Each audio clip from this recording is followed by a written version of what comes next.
We are going to talk about the lateral subsystem of our right side prominently. It tends to be really tight, really restricted on most people, especially when we drive. So when we drive, we're sitting and we're using our right leg to tap the pedal, the brake, the tap, like even just do that a few times while you're sitting somewhere and see how many muscles you use while trying to keep your butt in the same position. Okay, so all you're doing is you're winding up and tightening up that lateral fascia in through your leg. So what we want to do is I want to quickly just show you here with the tune-up balls. You can use a foam roller as well, but I like to use the balls in a sock. A tennis ball and sock also is great, but I specifically use the tune-up balls just because they meld into the fascia very, very nicely. So lateral subsystem, a lot of times people will think that they're like rolling out their IT band, but it's really, really dense fibrous tissue. So I want to say we're coming off of that dense tissue and we're coming into more of the subcutaneous level right in through here. Okay, so a little bit more just under the skin. You're going to go onto your elbow if you want. I like to do it on a bed or something where you have a little bit of give because it's a very sensitive area. So you find your hip bone, okay, where it moves. You can pops right out into your hand, and you want to start just below that hip bone. Straightening out the leg, you can use this other leg just to give yourself a little bit of leverage to push yourself off if it's really tender. But you want to get into that lateral fascia, and we're going to activate that leg by contracting the opposing muscle group. So we're just going to lift that leg up and it's going to put pressure onto that ball, and then you're going to relax. You can move side to side. You don't want to do a whole lot of wiggling around. You really want to try, once you've activated that opposing muscle group or activated the muscle group that you're working by pushing down into the table bed or floor, then you're going to relax and let that tune-up ball meld into the fascia.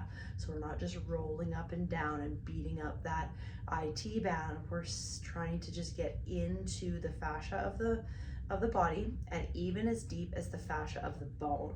Okay, we have fascia surrounding all of our bones, our organs, our muscles, and it's the highway to how we move. Okay, so our nervous system tells our muscles to move via the central nervous system, and that is where it talks to our fascia. So we want to have our fascia nice and mobile, nice and moving, right? If it's tight and restricted, it's like having a knot in your shirt and you can't really move too well. Okay, so we want to just get rid of that knot.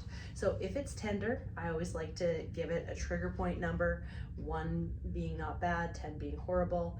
And I'm going to hang out there, either contracting the opposing muscle for 10 seconds or contracting the muscle in which I'm trying, the area in which I'm trying to release, and then relaxing. You don't have to stay up on your elbow like this if it's too much. You can go down and completely relax into the table bed or floor. You can even grab a pillow or something for yourself.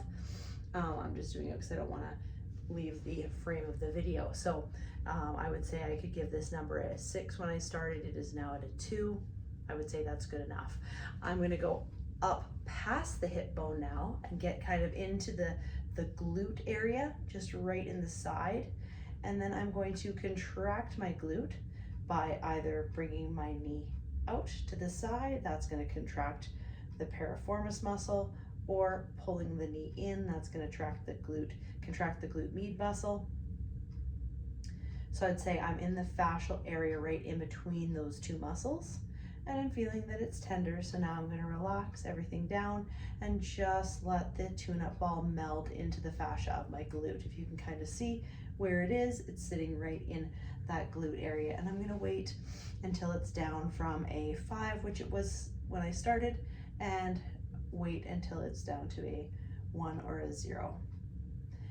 If you want, you could get a little bit further into the glute max, but you don't have to. That's usually a separate video that I send out to NKT clientele that have found that their glute max is overworking for something else.